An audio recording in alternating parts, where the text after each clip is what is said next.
The first presidential debate in Denver, and the stage is set. And we have new video that shows crews checking the debate stage on the University of Denver campus. This is where President Barack Obama and his Republican challenger Mitt Romney are going to face off in just 8 hours. And outside the Ritchie Center, media members from all over the world are covering the debate preparations. And here you see their workspaces and their special risers so they can get a good view for us. 4,000 people are credentialed to cover this event. And we have team coverage of the Denver debate. 7 News reporters Tyler Lopez and Dale Cedars are on the University of Denver campus for us. Jason Luber's here in the studio keeping an eye on the roads and highways. And anchors Mitch Jelniker and Ana Cabrera also are at DU. They're covering this all for us from outside the Ritchie Center. And we begin with Ana and Mitch.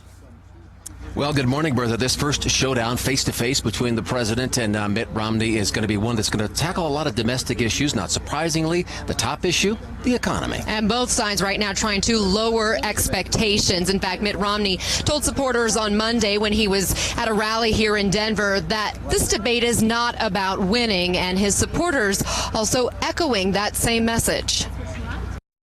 He just needs to show that he's presidential, much like what Ronald Reagan was doing with Jimmy Carter when he actually stood up on that stage and you got to see the two gentlemen side by side. Then you started to recognize, wow, I think this person could be the president. Wow, maybe he should be the president. So I don't think Mitt Romney has to, quote unquote, win this debate. He just needs to show that he's presidential, show he's compassionate, and I think that will shine through tonight.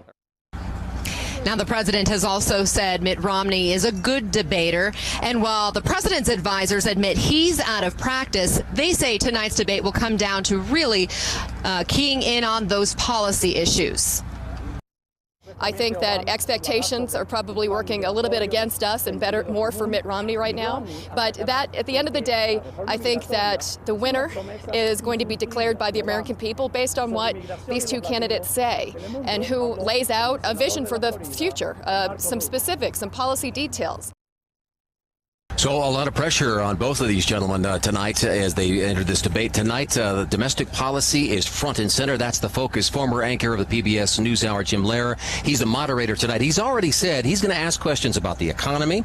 He will ask questions about health care, and he's going to ask each of these gentlemen about the role of the government. Each candidate gets a 2-minute answer to that first question, just 2 minutes, and then there's going to be an open discussion area. There are 6 15-minute segments. Now, the latest poll numbers show the race for president still very close this morning. In fact, the new National Journal numbers have the two contenders both at 47% right now, which means every word, every gesture tonight could impact the election.